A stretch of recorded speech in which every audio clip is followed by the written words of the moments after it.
So hello dear student. तो आज हम लोग देखेंगे rectangular components of a vector in 3 dimension. मतलब हमने 2 डायमेंशन में रेक्टेंगुलर कंपोनेंट देख रखा है, बट आज हम लोग क्या देखेंगे 3 डायमेंशन में। जैसे यहाँ आप देखो एक वेक्टर ओपी है, ठीक है, vector OP that is vector A. तो इसी का हम लोग देखेंगे rectangular components okay along 3 dimension, मतलब along X axis, along Y axis and along Z axis. Okay, तो ये वेक्टर देखो आपका एंगल अल्फा बना रहा है एक्स एक्सिस के साथ, बीटा में बना रहा है वाई एक्सिस के साथ एंड गामा बना रहा है जेड एक्सिस के साथ, ठीक है, दैट इज वेक्टर ए। तो और यहाँ आपका ए एक्स ए वाई और ए जेड क्या है ये आपका है 3 रेक्टेंगुलर कंपोनेंट ऑफ ए, ठीक है। आपका यहाँ जो ए एक्स है, A X A Y and A Z, ये क्या है आपका, ये आपका है R3 rectangular component, rectangular components. Okay okay, so dear student, आप ये देखो इस फिगर से आप क्या लिख सकते हो, vector OP is equal to, vector OP is equal to, इसे आप क्या लिख सकते हो, जस्ट आप इसे थोड़ा यहाँ एक ऐसे में ड्रॉ कर दूं, मैं ओटी को मिला दूं, ठीक है। तो आप क्या लिख सकते हो, vector OP is equal to vector OT plus vector TP. Okay, कैसे, by triangle rule, by triangle rule, ठीक है। ट्रायंगल रूल से आप ये लिख पाओगे। मैं आपको यहाँ बता देता हूं, जैसे ये आपका ओटी है, क्या है ये आपका ओटी, ये आपका है टीपी, टीपी और ये आपका है ओपी। तो आप देखो लिख पाओगे कि नहीं, OT plus TP equal to OP, वही मैंने लिखा है, that is OT plus TP equal to OP, triangle rule से। चलो उसके बाद डियर स्टूडेंट, आप इस ओटी को क्या लिख पाओगे, ओटी को लिख पाओगे आप O Q plus O R. आप जस्ट मैं आप इसे सेपरेटली लिख देता हूं, आप क्या लिख सकते हो, OT vector OT is equal to, vector OT is equal to O R plus O Q. Okay, कैसे, बाय पैरेललोग्राम लॉ। आप पैरेललोग्राम लॉ से आप ऐसा लिख सकते हो, आप देखो यहां ये आपका ओटी क्या है, डायगोनल है, ठीक है, किसका, ये जो आपका यहाँ रेक्टेंगल बन रहा है आर ओ क्यू टी, उसका डायगोनल है।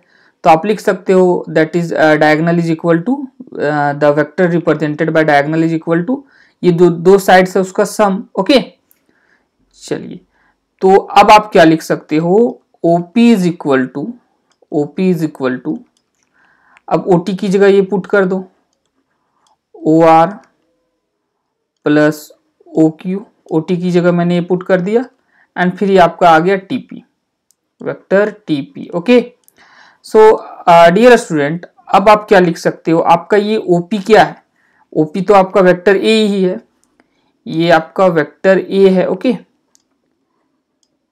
अब देखो आप ये जो ओ क्यू है, ओ क्यू क्या है, vector A X. Okay, O Q आपका वेक्टर ए एक्स है, और उसके बाद आप देखो ये जो ओ एस है, ये आपका जो ओ एस है, ये जो आपका टीपी है, एक्चुअली ये जो टीपी आप देख रहे हो ये किसके इक्वल है, ओ एस के इक्वल है। ये आपका जो टीपी साइड है, ये टीपी जो आप देख रहे हो, this is equal to O S, और आपका ओ एस क्या है, A Y, vector A Y. तो आप टीपी को वेक्टर ए वाई लिख सकते हो, ठीक है। और उसके बाद आप देखो ओ आर को क्या लिख सकते हो, O R is vector A Z. Okay, अब आप इसे कैसे लिख पाओगे, वेक्टर ए एक्स क्या होगा, इसका magnitude multiplied by unit vector, तो ए एक्स इसका मैग्नीट्यूड हो गया, यूनिट वेक्टर एक्स डायरेक्शन में आई कैप होता है। इसी तरह आप क्या लिख पाओगे, ए वाई, तो ए वाई का वेक्टर ए वाई का मैग्नीट्यूड ए वाई, उसके डायरेक्शन में यूनिट वेक्टर जे कैप, और इसी तरह आप इसे लिख सकते हो ए जेड के कैप। ठीक है, तो आपका ये तरीका है। और आपको ये भी पता होना चाहिए अल्सो, आपका जो ए एक्स होगा, ए एक्स जो आपका होगा वो क्या होगा, ए कॉस अल्फा होगा, ए कॉस अल्फा। ए वाई क्या होगा आपका, ए वाई आपका होगा ए कॉस बीटा, ए कॉस बीटा,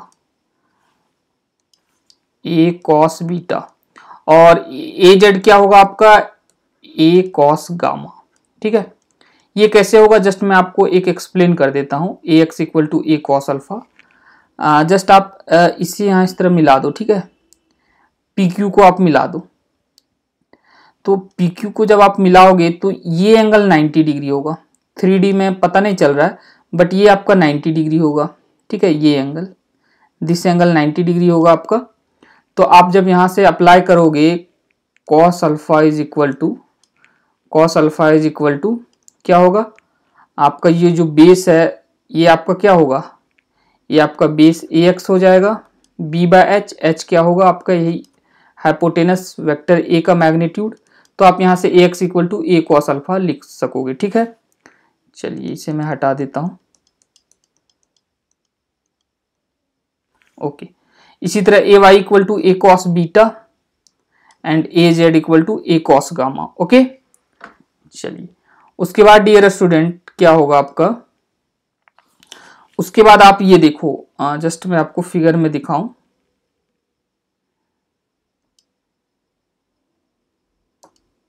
जस्ट या आप यहां से क्या लिख पाओगे, A square, A square equal to आप क्या लिखोगे, A square equal to, A square equal to आप लिख पाओगे O T square plus T P square. ठीक है, ये आपका 90 डिग्री होगा। ठीक है, ये आपका 90 डिग्री होगा, तो पाइथागोरस से आप लिखोगे A square equal to O T square plus T P square, A square equal to O T square plus T P square, A square equal to O T square plus T P square. ठीक है, अब आप देखो dear student, आपका क्या है यहाँ A square O T square plus T P square.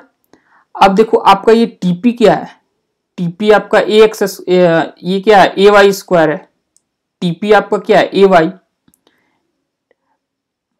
ठीक है, तो डियर स्टूडेंट अब आप क्या करो, यहां से लिखो ए स्क्वायर इक्वल टू, टीपी की जगह आप क्या लिख सकते हो ए वाई स्क्वायर, इसकी जगह ए वाई स्क्वायर लिख दो आप, ए वाई स्क्वायर।